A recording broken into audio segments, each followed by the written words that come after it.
Hola, ¿qué tal amigos? Muy buenas noches, bienvenidos a esta edición de A Boca Jarro, hoy martes 29 de agosto, solamente para darle algunos toques ¿no? iniciales. Bueno, el tema de la huelga efectivamente ¿no? va bajando la intensidad, cada vez se ve más normalidad, no del todo, ojo, pero se ve de alguna manera, digamos, un avance positivo, sobre todo para los niños. Y después la otra novedad del día, obviamente ha sido los momentos de pánico que se vieron en el centro de Lima y posteriormente, una conferencia de prensa del ministro Basombrío, sobre todo eso que quedó en el aire, ¿no? Como una propuesta, hacer que se prohíba que dos personas estén justamente, dos personas varones, hombres, estén justamente en una moto. Yo lo he conversado ahora en la radio, si es que será o no factible, o si es que finalmente dará resultados, lo vamos a conversar seguramente más adelante, porque es una propuesta que ha mandado el ministro al Congreso de la República, y después la novedad, no tan novedad, respecto de la apertura, bueno, de que abrieron una investigación, eso de aperturar, o la apertura efectivamente,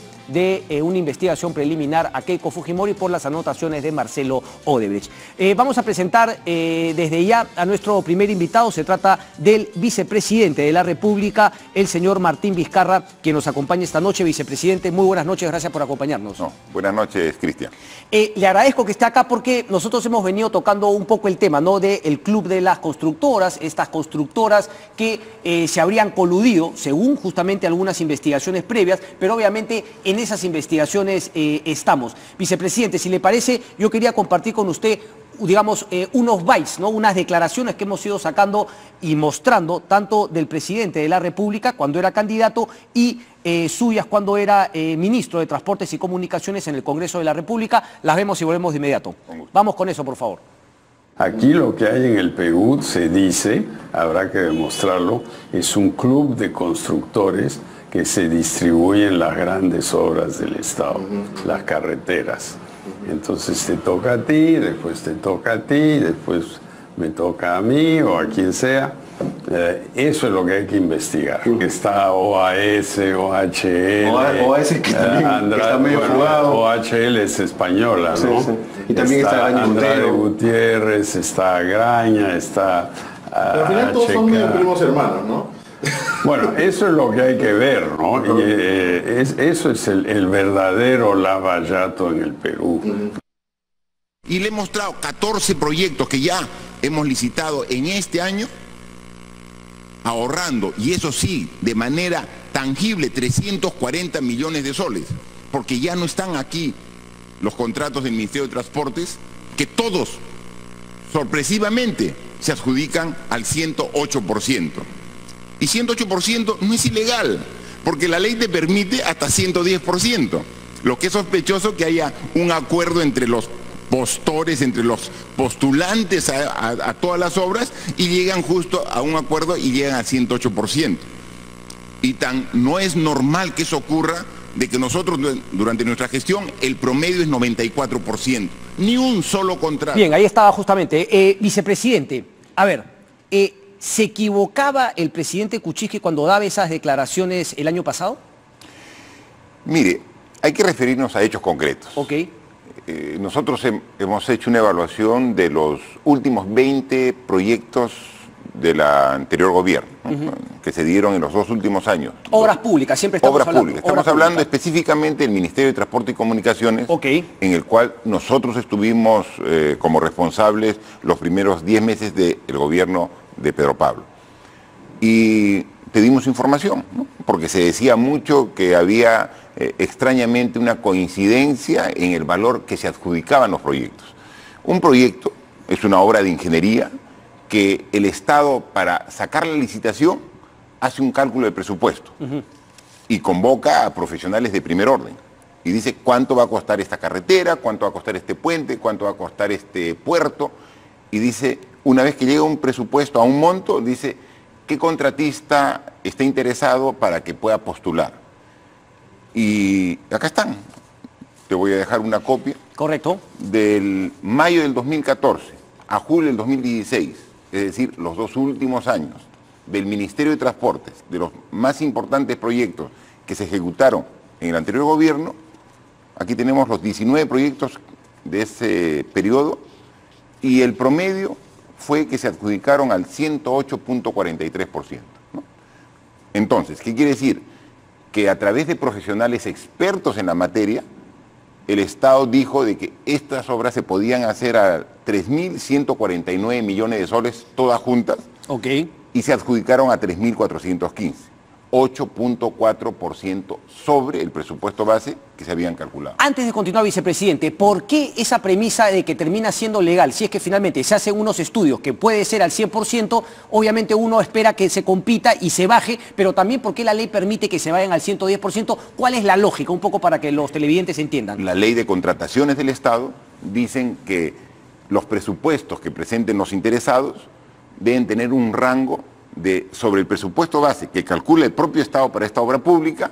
No puede ser la propuesta mayor del 10% sobre ese monto, ni menor del 10% por abajo. ¿Cuál es la lógica detrás de eso?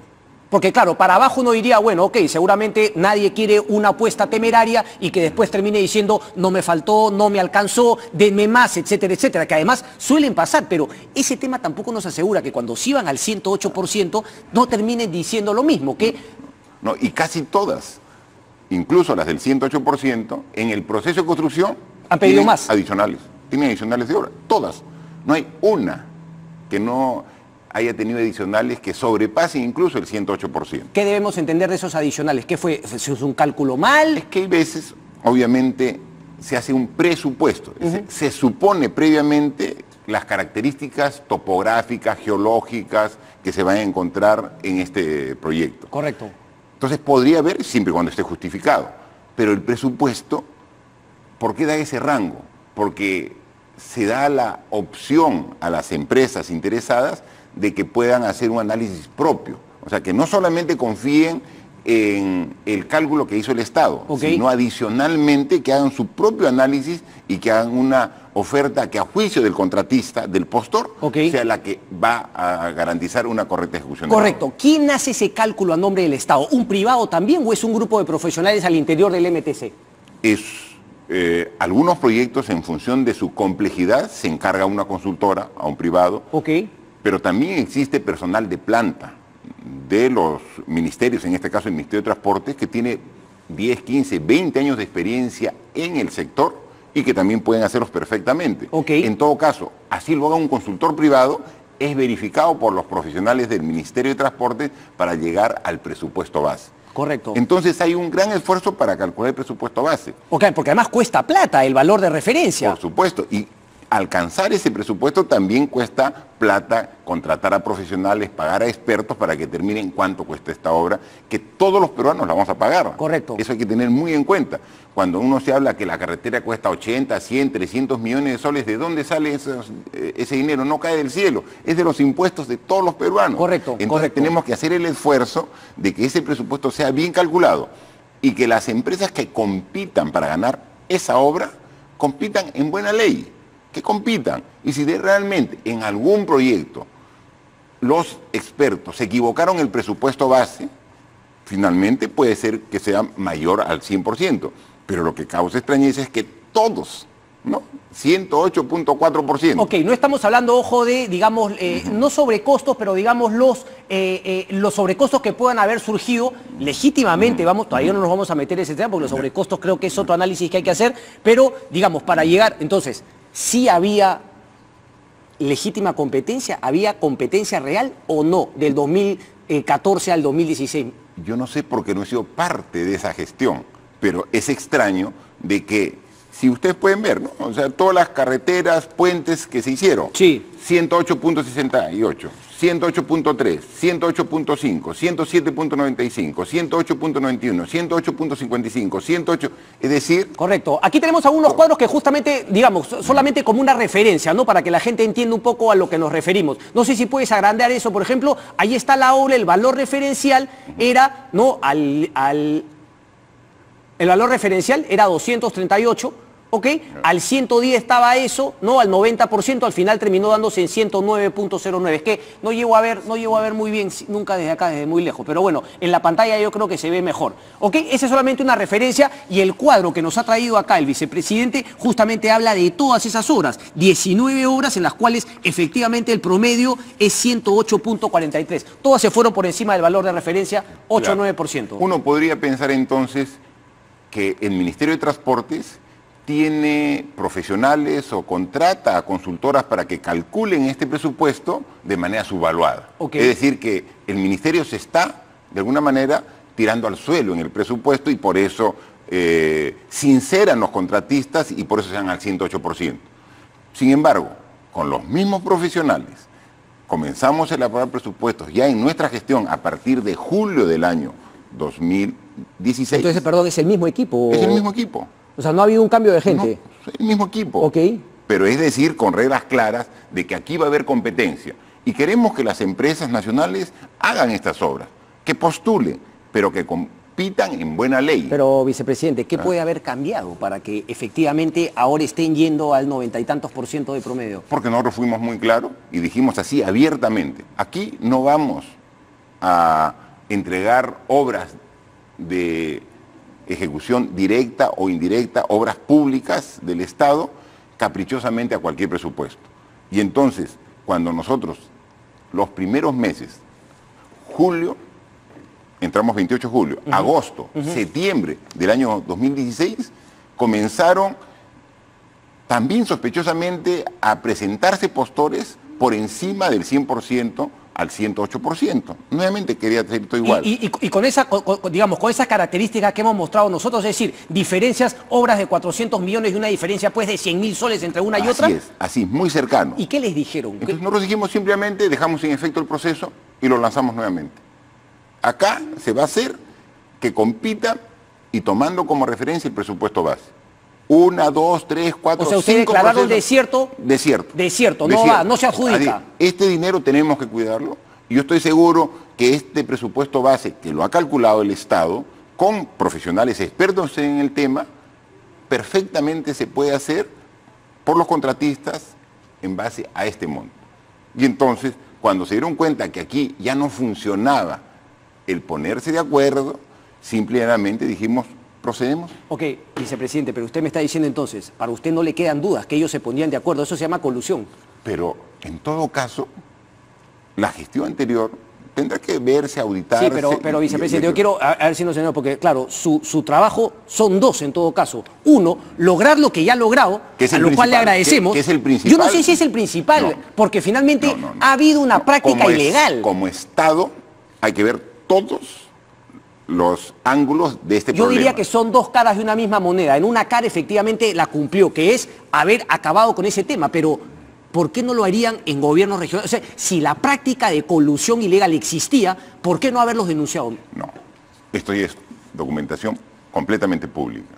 Nosotros lo hemos denunciado en el Congreso de la República, está en manos del procurador del vicepresidente, nosotros hemos tomado y hemos convertido su frase en una denuncia, pero usted no ha venido a algún medio de comunicación de han denunciado, señores, denunciamos que aquí se han venido poniendo de acuerdo las empresas constructoras en este tipo de situaciones. ¿Cuál es el organismo o la institución del Estado que tiene como fin la fiscalización precisamente de los recursos del Estado? ¿No es la Contraloría General de la República? ¿No es el Congreso de la República? ¿Han mandado un informe a la Contraloría? Todo esto está en conocimiento de estas instituciones. Sí, pero hay un procurador del Ministerio que ha podido hacer la denuncia ante Fiscalía. Está en conocimiento. ¿Pero eso se ha hecho? Claro, está en conocimiento.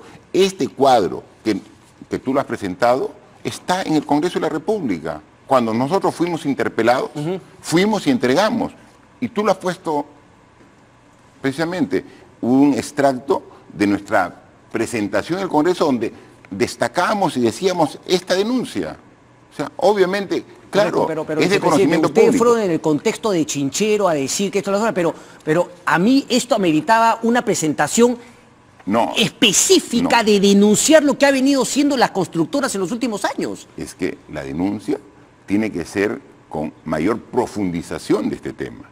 Nosotros ya tenemos, aquí está, cuando recién se ingresa al gobierno, podría ser de que ese cálculo de 108% a los proyectos era el cálculo que correspondía porque había un mal análisis de los responsables y expertos del Ministerio de Transporte. Ustedes han llegado a la conclusión que no era así, no era un mal informe. Pero para eso teníamos que generar una tendencia de nuestra gestión. Ok.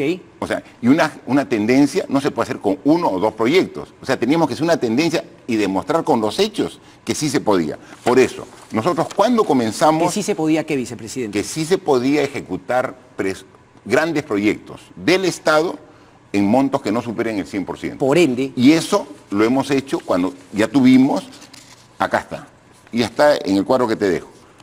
Cuando sacamos nuestro primer proyecto licitado a partir de octubre del año 2016. Correcto. ¿No? Entonces comenzamos a sacar un paquete de puentes Puente en por Cusco, reemplazo en Cusco al 99%, 99%. Puente Cayaras 90%. Esto lo vamos a mostrar el día de mañana, cuente con eso, vicepresidente. Ya, perfecto. Y ahí 100% de ahí va bajando 92, 99, 90, 96, 90 y sigue bajando 99, 90, 90, 90.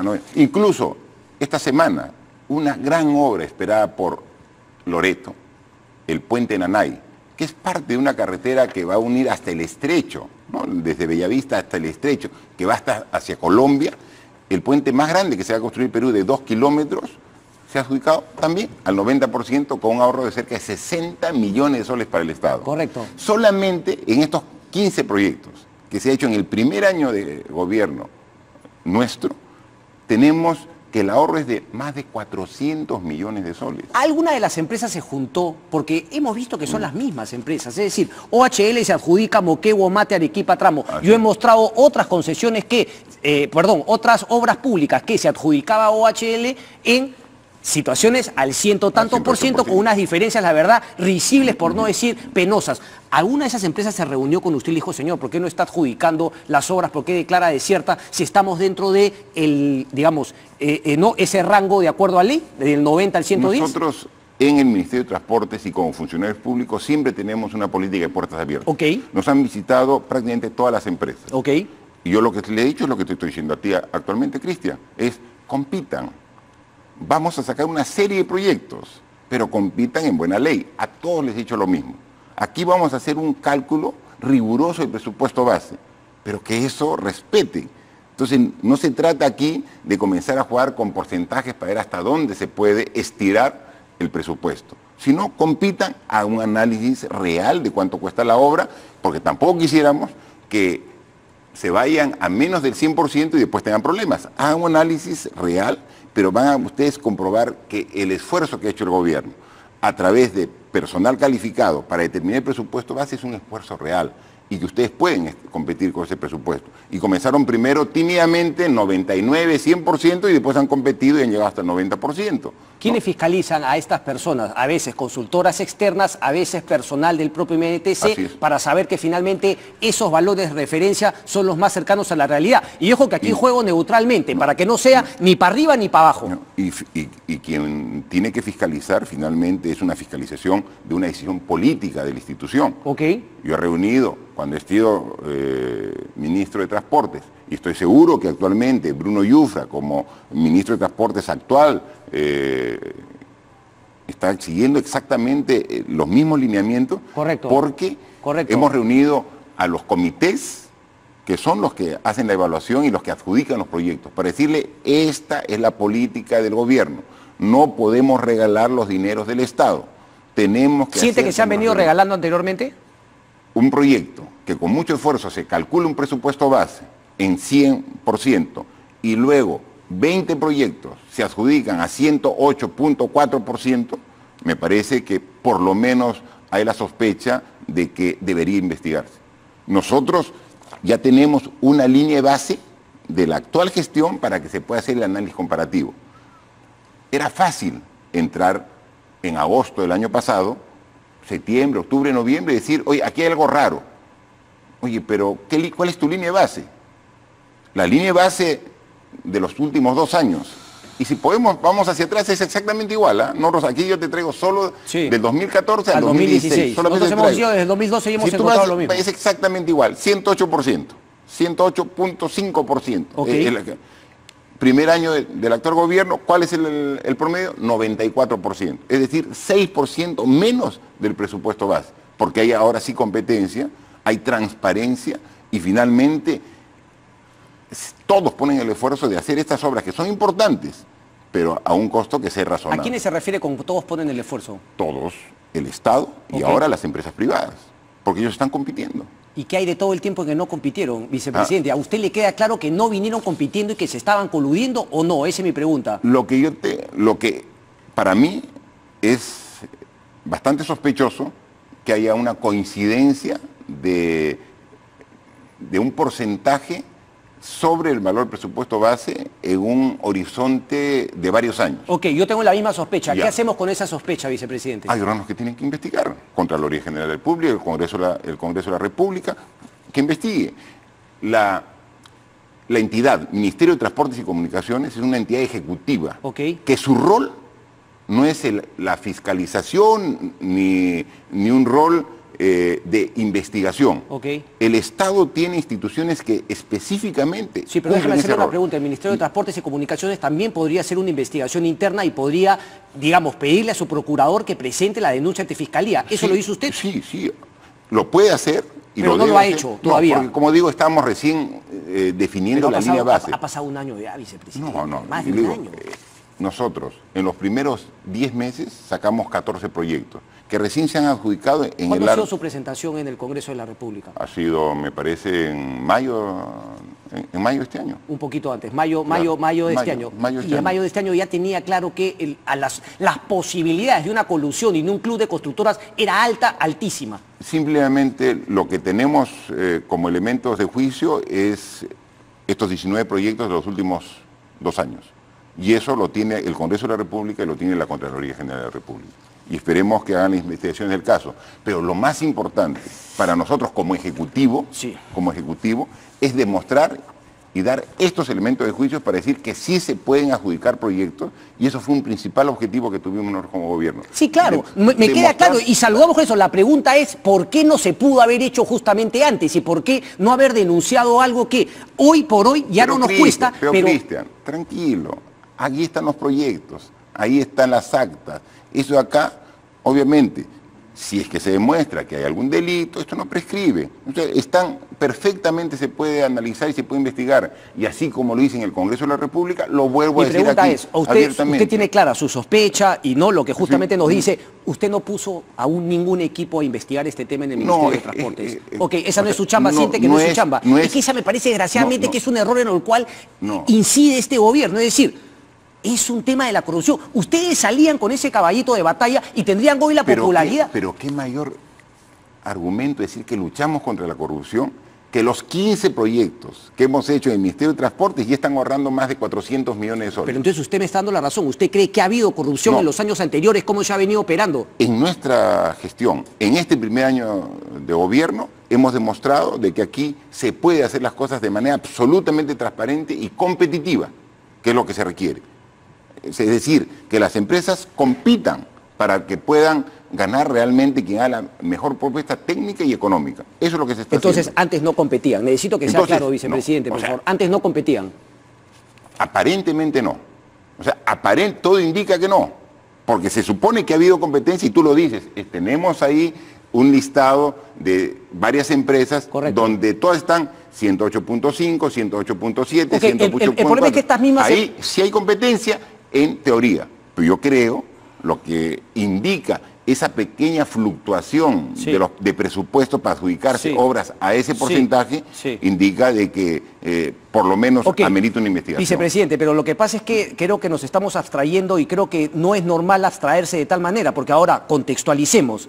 La empresa Odebrecht ha confesado que había corrupción y ha acusado en una declaración de Jorge Barata que efectivamente JJ Cametti y Grañe Montero sabían de la coima que se le pagó a Alejandro Toledo. Tenemos declaraciones de OAS que efectivamente también han decidido que había un club de constructoras acá. Entonces, no es solamente como decir, bueno, ya hemos descubierto, el contexto es completamente diferente. Por eso la pregunta es, ¿no se han quedado un poco cortos? ¿Siente que podría hacer más este gobierno para luchar contra la corrupción? Estas empresas van a volver a licitar. Y todo lo que sea necesario para luchar contra la corrupción tenemos que hacerlo. Para empezar, evitarla durante nuestra gestión. Y eso lo hemos evitado. Durante nuestra gestión queda absolutamente claro, y creo que tú lo tienes también así determinado, de que se ha hecho un esfuerzo para evitar que haya corrupción durante nuestra gestión. Pero lo anterior hay que investigar. Es que, vicepresidente, al decir que usted ha hecho el trabajo y la gestión para que no haya corrupción, se colige naturalmente que lo que había antes sí era corrupción, porque si no, no hubiese dejado de hacer corrupción. Esa conclusión que podemos sacar acá, tiene que verificarla los entes especializados para la investigación, que es la Contraloría. ¿Qué siente? ¿Qué le dice su instinto político? Que la Contraloría debe investigarlo. O sea, me dice que la Contraloría debe investigarlo.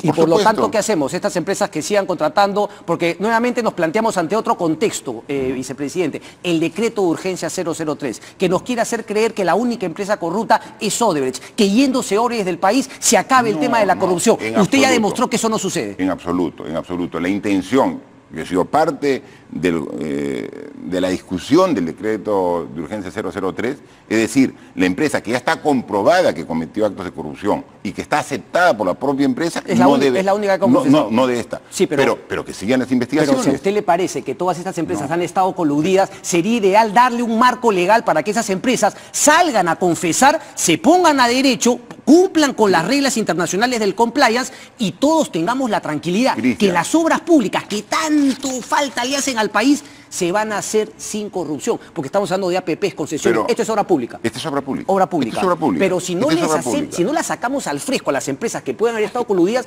lo van a seguir haciendo en gobiernos locales, en gobiernos regionales y en todas partes donde puedan. Esto estamos hablando del sector transportes, un sector del gobierno nacional. Y como tú lo dices, carreteras, puentes hacen gobiernos regionales, hacen municipios y hay que hacer una investigación. Con muchas de las mismas empresas. Pero aquí lo que estamos dando es la pauta que sí se puede trabajar de manera transparente, de manera competitiva. Estamos dando la pauta. ¿Cuál es el siguiente paso? La investigación de los procesos anteriores. Pero tenías que demostrarlo con hechos para que se pueda... Me encanta, usted ya lo demostró, pero lo que no entiende es por qué no llegamos a esa conclusión de que efectivamente, si ya lo demostró, lo anterior era corrupción y era colusión. Estamos en ese proceso, o sea, es el paso que sigue, o sea, es el paso que sigue. Tenías que demostrarlo. Sí, pero en el camino viene reconstrucción, en el camino vienen nuevas obras y finalmente siguen dando. Tienen que asegurarse que se hagan con esta misma transparencia. Claro, pero y el pasado, finalmente todo el dinero que podríamos saber. Entonces, la gente desconfía de las obras públicas y eso para mí es lo que es un delito, ante la necesidad de hacer obras públicas, que la gente desconfíe porque no siente que efectivamente se ha erradicado la corrupción en este tipo de obras. Yo te aseguro que en Loreto no van a desconfiar del puente Nanay, porque se ha adjudicado 60 millones de soles menos. Pisana Campanilla, 30 millones menos. Omate Arequipa, 40 millones menos. O sea, le estoy hablando solamente de 3 obras, correcto, una en costa, una en sierra y otra en selva. Solamente 3 obras, para que vea. Entonces ya no puede desconfiar de estas obras que se han... Ok, me preocupa un poco porque... Revisemos. Correcto, me preocupa un poco, vicepresidente, porque me queda, digamos, valga la redundancia, me queda claro que usted la tiene clara, pero el ministro Yufra, la verdad, no sabía absolutamente nada de este tema. No ha tenido ni por asomo la contundencia que usted ha tenido para hablar de estos temas. ¿No será que hay mucho amiguismo en el gobierno también con estas empresas constructoras que usted ha dicho que se coludieron? Yo soy parte del gobierno, soy vicepresidente de este gobierno y traigo acá los documentos para demostrarlo. Correcto. Y estos documentos se lo dije... De estos documentos no tenía idea el ministro Yufra. A los 130 congresistas, yo he mostrado estos documentos, le he dejado el documento a ellos, es parte, yo dije... ¿Usted cree que el decreto de urgencia 003 debería tener un artículo que por ahí incentive a estas empresas que, desde su punto de vista, hay harta probabilidad de que hayan estado coludidas, a que puedan dar un paso para adelante y empezar a limpiar lo que van a ser las obras siguientes? Es un tema fundamental, ¿o no? Definitivamente. ¿Y por qué no lo hace el gobierno? No, pero como le digo, había una coyuntura, había una serie de proyectos en los cuales estaba involucrado Odebrecht, que ya había aceptado pública y abiertamente que había cometido actos de corrupción. Tenía que darse una salida para esos proyectos de esa coyuntura. Sí, pero de eso hace tanto tiempo, porque no hemos evolucionado con artículos nuevos. Pero es que lo que queremos también ahí que nos apoye el Ejecutivo. El Congreso. El Congreso y también nos apoye el Poder Judicial. Correcto. Es decir, que avancen las investigaciones. Pero si en el decreto de urgencia 003 nadie le consultó ni al Poder Judicial, ni al Ministerio Público, ni al Congreso. Porque en ese momento, pero ahora lo que sí era claro era de que Odebrecht había aceptado su culpabilidad en denuncias de corrupción. O sea, había aceptado. Entonces teníamos que darle una solución específica para ese problema. ¿Ese es el único problema? No, la corrupción es mucho más amplia que esa, estamos de acuerdo. Es mucho más que eso, correcto, estoy seguro. Odebrecht es mucho más que la corrupción es mucho más mucho más que Odebrecht. Qué buen punto, porque parece no ser esa la... Y coincidimos plenamente contigo. La corrupción es mucho más que Odebrecht. Pero que funcionen por las instituciones. Correcto. Que funcionen. Hay comisiones investigadoras que funcionen y comiencen a determinar Poder Judicial, que determine responsabilidades, que sentencie, y obviamente se aplicará con la misma rigurosidad los criterios contadores con las demás empresas. Solamente una última pregunta, porque hoy en el blog de gestión, ¿no?, los riesgos de sobrecostos en los proyectos, un señor Gregorio Belaunde, que nuevamente parece olvidar el contexto en el cual nos encontramos, y dice, aquí también hay un riesgo de inflar las cosas, como sucede en la verdadera corrupción. ¿Usted cree que corremos el riesgo de inflar las acusaciones de corrupción en este momento? A mí me parece más bien que nos quedamos cortos. Yo creo que ¿Sería un problema en la economía que estas empresas se demuestre, como usted siente, tiene la percepción de que sean corruptas, se nos friega la economía? ¿Tanto así depende la economía de la corrupción en el Perú? Felizmente, que en el Perú hay mucha competencia. Es decir, no ha venido ni una, vicepresidente. Yo hubiese esperado que hayan en un roadshow y que vengan las empresas que no han venido a competir al Perú, porque acá hay un grupo que se colude, finalmente pareciese que se colude, y las que compiten y son buenas, al Perú no vienen. Pero qué bueno es este mensaje, ¿no? Que ya pueden competir y que gana la que tenga la mejor pero las propuesta empresas de afuera dirían, bueno, qué bonito, ¿cómo no llegamos al Perú antes, no? Porque antes te podías corromper y no te castigaban, solamente había que cambiar cuando nos dijeron que ya se habían dado cuenta. O sea, no hay castigo, nuevamente ahora, el tema de la impunidad. Esperemos. No, por supuesto que no, pero son etapas. O sea, primero demuestra que sí se puede hacer las cosas bien. Y ahora, por un análisis comparativo, señores de las instituciones que tienen la obligación de investigar y sancionar. Vicepresidente, si ustedes hubiesen dado esto en conferencia de prensa, yo estoy seguro que la aprobación del presidente respecto de la corrupción sería completamente distinta. Ahí es donde yo le agradezco a usted, pero tengo que seguir criticando al gobierno porque parece que van en líneas distintas. No es así, pero qué mejor conferencia de prensa que he presentado yo ante el Congreso de la República. ¿Sabe por qué? Porque su presencia en el Congreso, la prioridad era Chinchero, no era denunciar la corrupción. ¿Y tú cómo lo sacaste? Porque usted estaba haciendo dentro del contexto de Chinchero, para demostrar que en Chinchero no se estaba cocinando nada oscuro. Cuando la pepa era esta denuncia. Chinchero hubiese salido... Esa es la pepa, tú lo dices. Esa era la pepa. Y lo dijimos. Así, con esta transparencia. Correcto. O sea, con esta honestidad que estamos trabajando, igualito lo trabajamos Chinchero. El presidente también decía hace un año que ese era el verdadero Lavallato y sin embargo ahora ahí está el verdadero Lavallato. Hay que denunciarlo. En Brasil no sabe la cantidad de gente que está presa por el Lavallato. En el Lavallato peruano no tenemos a nadie todavía. No, y sigamos trabajando. Correcto. Ellos tienen varios años, nosotros en el primer año y hemos demostrado que sí se puede trabajar honestamente. No se vaya a Canadá, vicepresidente. ¿Lo quieren enviar a Canadá en verdad? Ese es un tema que se discutirá después de su momento. No se vaya a Canadá, lo necesitamos acá y con más participación política todavía. Con la que usted quiera y cuando me requiera este programa, con gusto vendré para hablar de vicepresidente. Muchísimas gracias. Gracias. Un placer.